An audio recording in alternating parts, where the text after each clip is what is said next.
Ryson-Nasser a connu un match du tonnerre dimanche après-midi alors que le Verrières accueillait les Carabins de l'Université de Montréal.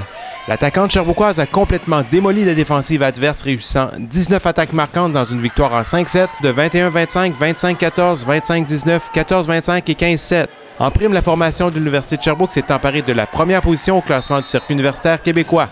Après un début de match chancelant, la troupe de Denis Fontaine a démontré pourquoi elle mérite d'être considérée comme l'une des meilleures au pays.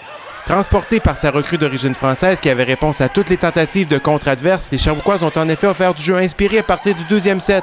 Un petit passage à vide à la quatrième reprise aurait pu tout bousiller, mais Stéphanie Beauregard est venue fermer les livres au cinquième et ultime engagement avec plusieurs attaques puissantes. C'est tellement mérité, je pense, d'être à cette position-là. Je pense que les filles récoltent ce qu'ils sèment, puis ils ont travaillé fort, mais la saison doit être terminée.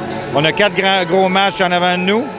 Des matchs où il va falloir être préparé parce qu'il y a beaucoup de bagarres présentement pour cette fin de saison, pour les éliminatoires, etc. Donc, oui, aujourd'hui, on est là, mais y demeurer, c'est une autre chose. Il va falloir qu'on y travaille fort. Je pense qu'on a prouvé qu'on était une équipe forte, une équipe qui montait. Maintenant, on va tout faire pour revenir dans le top 10 et aller dans les premières du classement. C'est vraiment un beau match, on a vraiment tenu l'intensité. Il y a eu un petit pic où à un moment on a lâché un peu l'intensité, mais on a su reprendre le devant pour gagner le match, c'était bien. Les Sherbrookoises profiteront d'une pause de près de 2 semaines, leur prochain match étant prévu pour le 25 janvier face au Rouge et Or à l'Université Laval.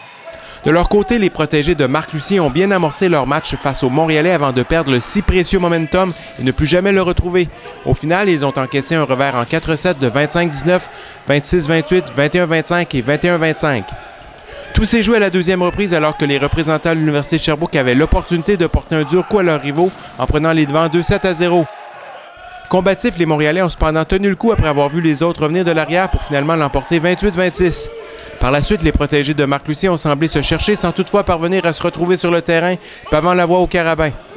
Dans la défaite, William Marié, Daniel Moreau et Samuel Langlois ont tout de même bien fait, récoltant respectivement 13, 12 et 11 attaques marquantes. Les Sherbrookois seront de retour sur le terrain dès vendredi alors qu'ils se rendront à l'Université Dalhousie pour participer au 3e et dernier tournoi interligue de la saison. Pascal Morin, Verrières Télé.